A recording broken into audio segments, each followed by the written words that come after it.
Hello students, how are you all? I hope you all are fine. Today we're gonna discuss about the present perfect tense and same उसके 3 सब parts discuss करेंगे negative sentences and the questions and the present perfect tense. तो सबसे पहले ये जानना बहुत ज़रूरी है कि जो present perfect tense है वो है क्या.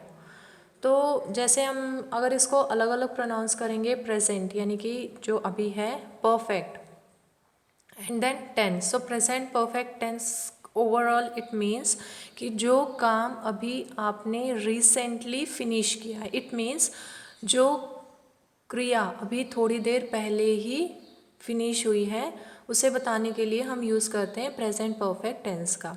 यानी कि अगर आपने अभी आज ही के दिन थोड़ी देर पहले लाइक हाफ एन आवर पहले या 1 आवर पहले अगर आपने खाना खाया है या फिर आप कहीं गए हुए थे या फिर आपने कोई काम किया हुआ है लेकिन वो काम पूरा कंप्लीट होना चाहिए, उसे डिस्क्राइब करने के लिए हम यूज़ करते हैं प्रेजेंट परफेक्ट टेंस का. तो अब हम प्रेजेंट परफेक्ट टेंस में सबसे पहले सब्जेक्ट देख लेते हैं. First person, second person, third person, जैसे हमने प्रीवियसली भी डिस्कस किया था. इसमें भी फर्स्ट पर्सन है. फर्स्ट पर्सन मीन्स जिस इंसान ने उस काम को किया हुआ है या फिर जिस इंसान ने हु इज़ द स्पीकर, जो स्पीकर है उसे हम फर्स्ट पर्सन कहेंगे. सेकेंड पर्सन जिससे वो काम कहा गया है, यानी कि suppose if I am speaking, I am the first person and to whom I am speaking they are called as the second person. And second person में यहाँ पे दोनों यू है. मैं आपको ये पहले भी बता चुकी हूँ कि यहाँ पे दोनों यू जो है वो डिफरेंट वर्क करते हैं. एंड जो थर्ड पर्सन यानी कि जिसके बारे में बात हो रही है, फर्स्ट पर्सन वो है जिसने उस काम को या फिर उस बात को बताया है. सेकेंड पर्सन वो बात किसे बताई गई है. एंड थर्ड पर्सन की वो जो बात है वो किसके बारे में थी. सो थर्ड पर्सन सिंगुलर में आते हैं he, she, it and the name of any person. And वहीं प्लूरल में आएगा दे. अब हम इसका फॉर्मूला देख लेते हैं. प्रेजेंट परफेक्ट टेंस का फॉर्मूला क्या है? Same subject plus to be. To be का मतलब होता है यहाँ पे हेल्पिंग वर्ब प्लस वर्ब की थर्ड फॉर्म एंड ऑब्जेक्ट. तो यहाँ पे वर्ब की जो हेल्पिंग वर्ब हम किसे कहते हैं? जो हमारे मेन वर्ब की हेल्प करता हो. यहाँ पे टू बी जो है it's called as a helping verb और हमारा मेन वर्ब जो है उसकी थर्ड फॉर्म यूज़ होगी यहाँ पर. थर्ड फॉर्म यहाँ पे इसीलिए यूज़ होगी क्योंकि हम ये बता रहे हैं कि उस काम को हम पूरा कर चुके हैं. अगर जो भी काम आपने फुल फिनिश्ड कर लिया है परफेक्ट तरीके से, तो अगर आपको उसे बताना हो तो डेफिनेटली यहाँ पे आप वर्ब की थर्ड फॉर्म यानी कि पास्ट पार्टिसिपल ही यूज़ करोगे. अब यहाँ पे जो दो हेल्पिंग वर्ब यूज़ होती हैं वो है हैव और हैज़, क्योंकि ये हमें प्रेजेंट में बताना है जो आज ही के दिन हुआ है लेकिन कुछ टाइम पहले ही फिनिश्ड हो गया. यहाँ पे ये जो वर्ब की थर्ड फॉर्म है इसे हम कहेंगे पास्ट पार्टिसिपल फॉर्म. यहाँ पे ये पास्ट पार्टिसिपल इसीलिए कहा गया है क्योंकि जो वर्क है वो आप फिनिश कर चुके हो. For example I have gone to school, आप स्कूल चले गए हो. You have gone to school, we have gone to school, they have gone to school, he has gone to school, she has gone to school, Sam has gone to school. अब यहाँ पे आप ये देखो कि जो भी आपके सिंगुलर फॉर्म है यानी कि थर्ड पर्सन सिंगुलर जो है जैसे कि ही, शी और सैम, ये जो तीनों हैं ये थर्ड पर्सन सिंगुलर हैं. तो सिंगुलर के साथ मैंने सिंगुलर हेल्पिंग वर्ब यूज़ किया है और वो है हैज़. और वहीं आप ऊपर देखोगे, ऊपर दे, वी प्लूरल है तो इनके लिए मैंने यूज़ किया है हैव. तो यहाँ पे हैज़ जो है वो सिंगुलर के लिए यूज़ होता है और जो हैव है वो हम प्लूरल यानी कि एक से ज़्यादा के लिए हम यूज़ करते हैं. तो अब यहाँ पे जैसे दिया हुआ है I have gone to school, आप ऑलरेडी स्कूल जा चुके हो लेकिन कब गए तो आज ही हो आप, लेकिन वो काम आप कर चुके हो आज ही के दिन. सो गॉन यहाँ पे इसीलिए लिखा हुआ है क्योंकि आप चले गए हो, इसीलिए हम इसे कहते हैं पास्ट पार्टिसिपल. अगर आप अभी जा रहे होते तो गोइंग आता, अगर आप रोज़ जाते हो तो गो आता है, लेकिन यहाँ पे आप ऑलरेडी चले गए हो तो इसीलिए यहाँ पे आया हुआ है गॉन, पास्ट पार्टिसिपल, जिस काम को आप कर चुके हो. अब सेम हम कुछ और एग्जाम्पल ले लेते हैं. I have played football, you have played football, we have played football, they have played football, He has played football. She has played football. Sam has played football. अब यहाँ पे जो प्ले वर्ड है, play को साथ हमने ED लगाया हुआ है, क्यों? क्योंकि खेल चुके। अब जो सैम है, सैम सिंगुलर है, एक ही इंसान है, तो एक के साथ हमने यूज़ किया हैज़, और प्लेड में हमने ईडी इसीलिए लगाया क्योंकि वो फुटबॉल खेल चुका है। अब सेम अगर हमें इसको नेगेटिव बनाना हो तो जैसे हमने simple present and present continuous में नेगेटिव बनाने के लिए नॉट वर्ड का यूज़ किया था, यहाँ पे भी हम नॉट वर्ड का ही यूज़ करेंगे हेल्पिंग वर्ब के साथ। लेकिन प्रेजेंट परफेक्ट में हमारे हेल्पिंग वर्ब कौन कौन से होते हैं जो हमारे मेन वर्ब की हेल्प करते हैं? वो है हैज़ एंड हैव। तो हम यहाँ पे हैज़ एंड हैव के साथ ही नॉट वर्ड का यूज़ करेंगे। उसके बाद हमारा आएगा मेन वर्ब।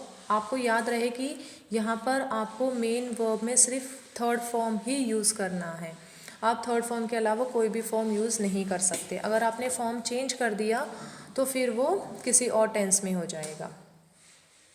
तो टू बी हमारा हेल्पिंग वर्ब होगा, उसके साथ हम नॉट वर्ड यूज़ करेंगे उसको नेगेटिव बनाने के लिए, प्लस हम वर्ब की थर्ड फॉर्म यूज़ करेंगे टू शो कि ये जो सेंटेंस है हमारा ये प्रेजेंट परफेक्ट में ही है, एंड उसके साथ हम ऑब्जेक्ट लगा देंगे। सब्जेक्ट हमारा वेरी करेगा, first person, second person, third person के हिसाब से हम अपनी जो हेल्पिंग वर्ब है उसको यूज़ करेंगे, जैसे हैज़ एंड हैव। अब जैसे कि एग्जाम्पल में है आई, यू, वी, दे, ये सारे मैंने आपसे कहा था प्लूरल है, तो इसके साथ हम हैव लगाएंगे, हेल्पिंग वर्ब के साथ नॉट लग गया, प्लस वर्ब हमने सेम रखी है एंड ऑब्जेक्ट भी सेम है। अब same Sam singular person, has लगा दिया, नॉट हमने नेगेटिव बनाने के लिए लगाया, प्लेड टू शो कि वो हमारा प्रेजेंट परफेक्ट में था। Let us take few more example. I, you, we, they have not. So I have played football. ये पॉजिटिव सेंटेंस है, इसका नेगेटिव बन गया I have not played football.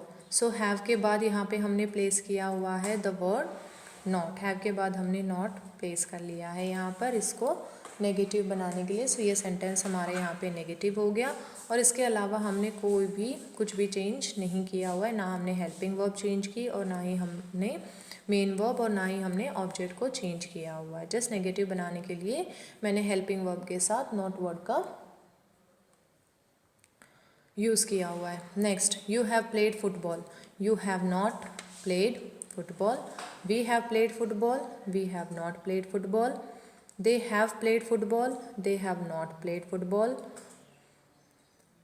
He has played football, he has not played football. अब यहाँ पे जो he है, he के साथ has यूज़ हुआ है। Why? Because he is considered as a singular, इसीलिए मैंने singular के साथ singular helping verb का यूज़ किया, and after that not. Same thing she is singular, singular के साथ has और उसे नेगेटिव बनाने के लिए not word. Same Sam, Sam singular person, has not played football. Will take few more example of the negative sentences. हम इसके few more examples भी, इसको और परफेक्ट बनाने के लिए फ्यू मोर एग्जाम्पल्स हम इसके डिस्कस कर लेते हैं। हमारा जो फॉर्मूला है वो सेम रहेगा, subject plus helping verb plus not plus verb की थर्ड फॉर्म प्लस ऑब्जेक्ट। अब आप यहाँ पे हैवंट या फिर हैव नॉट, दोनों में से कोई भी एक यूज़ कर सकते हो, दोनों आपके सही होंगे। अगर आपने हैवेंट लिखा है तो भी वो सही है, अगर आपने हैव नॉट का यूज़ किया होगा तो भी आपका वो सही होगा। आप दोनों में से कोई भी एक यूज़ कर सकते हो। जैसे आई, यू, वी, दे के साथ मैंने यूज़ किया haven't played football. He, she, it, Sam, ये सिंगुलर थर्ड पर्सन सिंगुलर है, इसीलिए इसके साथ यूज़ हुआ था hasn't played football. Take an example, I have played football, ये पॉजिटिव सेंटेंसेस हैं। अब इसको नेगेटिव बनाना है तो आई हैवेंट हो गया, यहाँ पे आप हैवेंट की जगह हैव नॉट का भी यूज़ कर सकते थे। You have played football, you haven't played football. We have played football, we haven't played football. They have played football, they haven't played football. He has played football, he hasn't played football. She has played football, she hasn't played football. Sam has played football, Sam hasn't played football. So ये कुछ आपके negative sentences की examples थी। अब हम discuss करेंगे कि हमें क्वेश्चन कैसे फ्रेम करने हैं। प्रेजेंट परफेक्ट टेंस का अगर आपको सेंटेंस दिया गया हो और आपसे कहा जाए कि आपको क्वेश्चन फ्रेम करना है, तो इसमें थोड़ी सी फॉर्मूला में चेंज हो जाएगी हमारी। सबसे पहले आएगा हमारा हेल्पिंग वर्ब, फिर उसके बाद आएगा सब्जेक्ट, फिर उसके बाद आएगा वर्ब की third form and then the object. जहाँ बाकी जो प्रीवियस था नेगेटिव में हमने क्या किया था, सब्जेक्ट प्लस हेल्पिंग वर्ब लगाया था, लेकिन क्वेश्चन बनाने के लिए हम यहाँ पर पहले हमारा हेल्पिंग वर्ब यूज़ करेंगे टू बी जो है वो हेल्पिंग वर्ब है, तो पहले हम हेल्पिंग वर्ब यूज़ करेंगे, उसके बाद आएगा हमारा सब्जेक्ट, और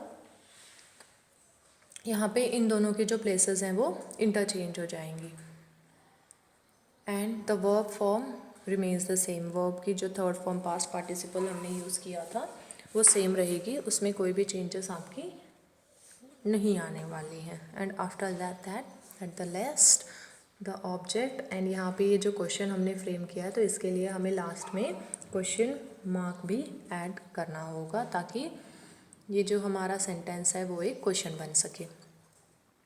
अब जैसे देखो टू बी जो स्टार्टिंग में है वो है। Have is a helping verb. Helping verb के बाद हमने सब्जेक्ट का यूज़ किया एंड सब्जेक्ट के बाद हमने वर्ब का यूज़ किया एंड आफ्टर द वर्ब हमारा ऑब्जेक्ट आ गया एंड एट द लास्ट हमने क्वेश्चन मार्क लगा दिया है। अब इसके फ्यू एग्जांपल्स भी हम देख लेते हैं कि सिंगुलर एंड प्लूरल के लिए क्या क्या यूज़ होगा। अब आई हैव प्लेड फुटबॉल, मैंने कहा था यहाँ पे दोनों की प्लेसेस इंटरचेंज हो जाएगी, यानी कि सब्जेक्ट एंड हेल्पिंग वर्ब की प्लेसेस को आपको इंटरचेंज करना है। तो जस्ट सी सब्जेक्ट जो है वो बाद में चला जाएगा और जो हेल्पिंग वर्ब है वो आपका पहले आ जाएगा। सो जो आई हैव था वो ऑपोजिट में हैव आई हो जाएगा और the rest of the sentences it will remain the same. Next you have played football, again places interchange and have you played football, we have played football, have we played football, they have played football, have they played football, he has played football, has he played football, she has played football, has she played football। So as you see कि यहाँ पे किस तरीके से हमने verb and helping verb and subject के places को interchange करके हमने इसका क्वेश्चन बना दिया है। सो आज हमने डिस्कस किया था प्रेजेंट परफेक्ट टेंस के बारे में।